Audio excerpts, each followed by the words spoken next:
Coca-Cola figure 440 voltage আমার কেউ করিস না ট্রিগার। রূপালী পর্দার আলোচিত মুখ নুসরাত জাহানকে ঘিরে তৈরি হয়েছে চাঞ্চল্য। বাংলাদেশে গম পাচারের অভিযোগ ঘিরে নতুন করে আলোচনায় ভারতীয় বাংলা সিনেমার অভিনেত্রী ও প্রাক্তন সংসদ সদস্য নুসরাত জাহান। রেশন দুর্নীতি মামলায় তাকে জিজ্ঞাসাবাদের জন্য তলব করেছে ভারতের এনফোর্সমেন্ট ডিরেক্টরেট ইডি। আজ কলকাতার সল্টলেকের সিজিও কমপ্লেক্সে হাজির হতে বলা হয়েছে তাকে।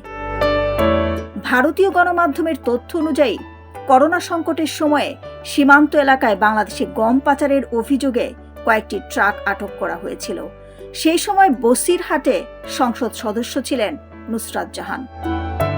ইডির দাবি, রেশন দুর্নীতি ও গম পাচার সংক্রান্ত তদন্তে একাধিক নাম উঠে এসেছে। সেই তালিকাতেই রয়েছেন এই অভিনেত্রী রাজনীতিক। ইডি সূত্রে জানা গেছে, পাচার চক্রের তদন্তে পাওয়া তথ্য যাচাই করতেই নুসরাত জাহানকে জিজ্ঞাসাবাদ করা হবে। তবে তার ঘনিষ্ঠ সূত্রের দাবি, তিনি তদন্তে সহযোগিতা করতে প্রস্তুত। এমনকি কলকাতার পরিবর্তে দিল্লিতে ইডির কেন্দ্রীয় দপ্তরে হাজির হওয়ার সম্ভাবনাও রয়েছে। তৃণমূল কংগ্রেসের টিকেটে বসিরহাট থেকে লোকসভা নির্বাচনে জয়ী হয়ে সংসদ সদস্য হয়েছিলেন নুসরাত জাহান। পরে রাজনৈতিক অঙ্গনে আলোচনায় থাকলেও 2024 সালের লোকসভা নির্বাচনে তিনি টিকিট পাননি।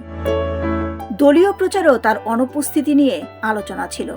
তবে চলতি রাজনৈতিক পর্বে আবারও তাকে প্রচারণায় দেখা যেতে পারে বলে দলীয় সূত্রে জানা গেছে। দিলরুবা খান, বিনোদন ডেস্ক, সোনালী নিউজ।